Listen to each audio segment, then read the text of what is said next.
Hello and welcome to the SWBN News Watch, where we report global events from a Christian perspective. I am Chimela Chike. Thanks for joining us today. All right, let's take a look at some of the stories that caught our attention. Morning Star News has reported that a 15-year-old Christian girl told a court in Pakistan that she was kidnapped and raped by the Muslim accused of abducting her and forcibly converting and marrying her. A human rights advocate has said that while most girls face threats from their captors or their parents are pressured into making false statements saying that they voluntarily married and converted to Islam, Sabana de Masih of Faisalabad showed great bravery in truthfully sharing her ordeal before a judge. Faisalabad-based rights activist Lala Robin Daniel told Morning Star News that Saba was in severe mental and physical trauma when the relatives of the accused produced her before the police on the 31st of May. Daniel claimed that her recovery was made possible due to the pressure built by the church leaders and rights activists by holding a daily protest from 7 p.m. till midnight. In a recorded testimony, Saba, whose family is Roman Catholic, told Faisalabad Magistrate Bushra Anwar how 45-year-old Muhammad Yasir Hussain forced her into a rickshaw on May 20th in the Madina town area of Faisalabad as she was going to work with her older sister. Saba claimed she was raped for 2 days and held hostage while her captor denied her plea to call her parents. Rights activist Lala Robin Daniel said that, quote, "Today's development is very important because it exposes how these predators sexually exploit underage minority girls and then prepare false documents of Islamic marriage and religious conversion to seek immunity for their crimes." Saba's statement proves that the Islamic marriage and conversion certificates submitted by the accused to the police are fake. He should now be charged with statutory rape and related offenses and made an example for all those who target minority girls for their evil desires. In Nigeria, some villagers in Kajuru local government area of Kaduna State have fled their homes following a recent attack that left no fewer than 32 people dead while others were injured. Punch reported that the Kaduna State government, through its Commissioner for International Security and Home Affairs, Samuel Arwan, confirmed the attack.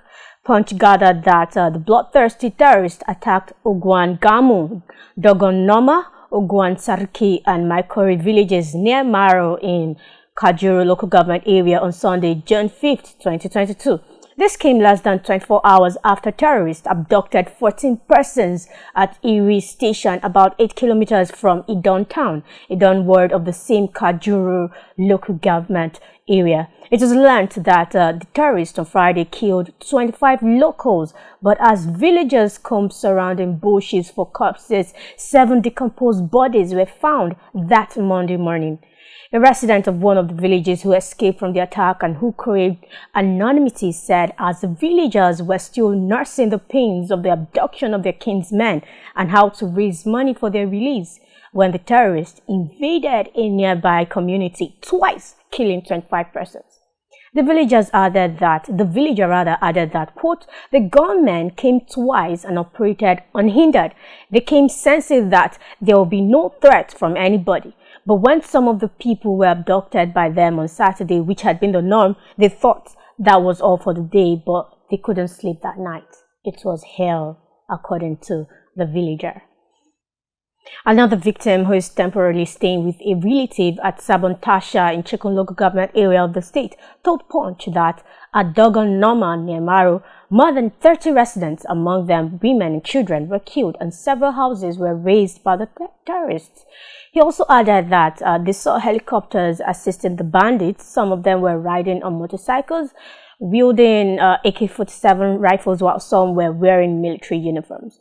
Meanwhile, the locals under the aegis of Adara Development Association had earlier alleged that a helicopter aided the attackers who invaded the villages, including Ungwangamu, Dogonoma, Ogwan Sarki, and Maikori near Maro in Kajuru local government area. Still on this, the national president of the association, Awemi Dio Masamari, who disclosed this in a statement made available to journalists, said that the attack started around noon that Sunday and lasted until around 6 p.m. unchallenged. The statement alleged that the attack was carried out by terrorists who came on about 150 motorcycles, each carrying 3 AK-47 wielding persons. The statement also noted that, quote, to the horror of the natives, the white-painted helicopter faced the brave natives instead and started shooting at the youths from the air, clearly leaving out the killers, who can be distinctly identified by the mode of dressings and from their positions. Still in Nigeria, government attacked the Gama, a rural community in Benue State, on Sunday, killing 37 residents of the community. Premium Times reports that a survivor named Ambrose Adas said the attackers raided the community while he and his family were preparing for Mass. Igama is an agrarian community located in Opoku local government area and is 160 kilometers from Makurdi, the Benue State capital. Others said that while they were preparing for the early morning Mass on Sunday, herdsmen in large numbers riding on motorbikes invaded their community. He claimed that members of their community, mostly women and youths, were killed during the attack. At the time of this report, 37 bodies had been recovered and deposited at the St. Mary's General Hospital, Oga, the headquarters of Opoku local government area.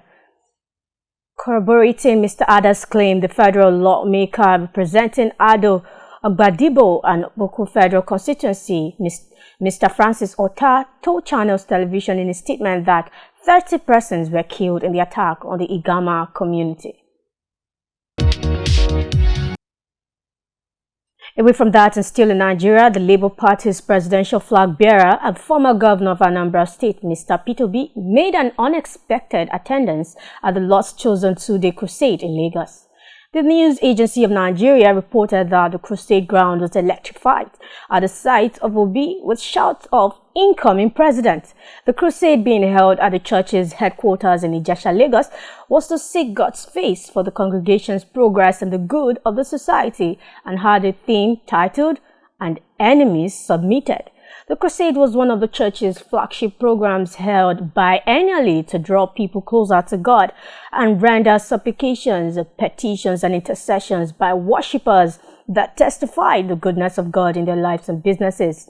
The event, which had people across the globe in attendance, was also used to offer prayers for countries undergoing a transition in governance and with a special prayer for Nigeria's stability.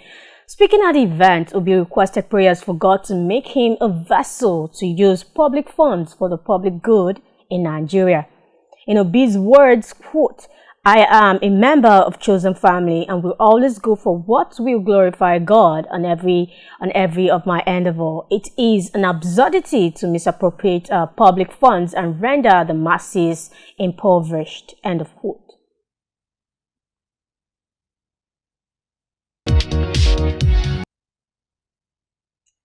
Away from that now, Mola is warning Christians that a rapidly changing culture on the issue of LGBT ideology will force them to make tough decisions that could have life-changing consequences, including the loss of a job. Speaking on his podcast, The Briefing, Mola discussed the news about 5 Tampa Bay Rays pitchers who declined to wear LGBT pride hats and jerseys because of their Christian beliefs. Mola then read from a New York Times story criticizing the players that ran under the headline, "An attempt at inclusion proves there is more work to do." The story approvingly quoted author Andrew Maranis as saying that that's not something you should be able to opt out of. Mola warned that society wants Christians to affirm LGBT pride and not simply tolerate its existence. Christians who live faithfully could face consequences. In his words, quote, "People are going to lose their jobs. They already are. People are going to lose educational opportunities. They already are. Most of us as Christians are going to be losing social standing. We already are. And for that matter, you just might lose the ability to be a pitcher for a major league team. And it's not going to be about how good a pitcher you are. It's about whether or not you are willing to pitch the message contrary to Christian scripture of the moral revolution." End of quote.